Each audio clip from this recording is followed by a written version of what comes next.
পৰ্বতজোৰা ৰূপসী বজাৰত দুখনকৈ গৃহৰ শুভ উদ্বোধন কৰে বিটিচিৰ কাৰ্যবাহী সদস্য মুনমুন ব্ৰহ্মই। পৰ্বতজোৰা ৰূপসীৰ দুখনকৈ বজাৰ গৃহ আনুষ্ঠানিকভাৱে মুকলি কৰে।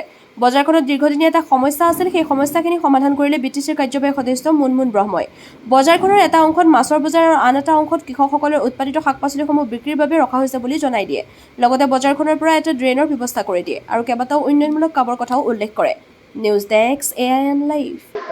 আজি ৰূপসীত আমাৰ ৰূপসী বজাৰ BTCৰ এইটো ফাইনেন্সিয়েল ইয়াৰৰ ইনফ্ৰাষ্ট্ৰাকচাৰ ডেভেলপমেণ্ট ফাণ্ডৰ জৰিয়তে আমি ৰূপসীত এখন মাৰ্কেট শ্বেড আমি শিলান্যাস কৰিছিলোঁ যোৱা মাৰ্চ মাহত।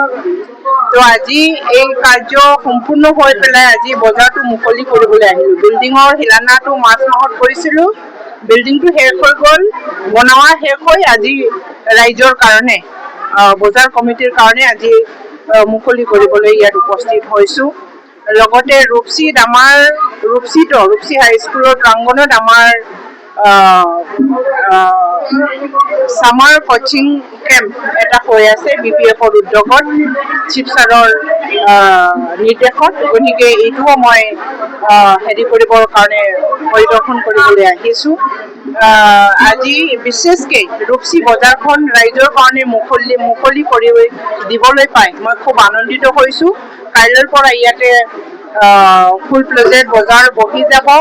ইয়াতে আৰু এখন বজাৰৰ লগত এইটো বিল্ডিঙৰ পৰা ইনলেট আউটলেটৰ এটা ড্ৰেইনৰ প্ৰয়োজন আছিলে, এইটোৰো মই আজি ইয়াতে ডিক্লেয়াৰ কৰি গৈছোঁ। আজি কাইলৈৰ পৰা ইয়াতে ইনলেট আউটলেটৰ এটা ড্ৰেইন হ'ব, নতুনকৈ প্ৰজেক্ট এইটো।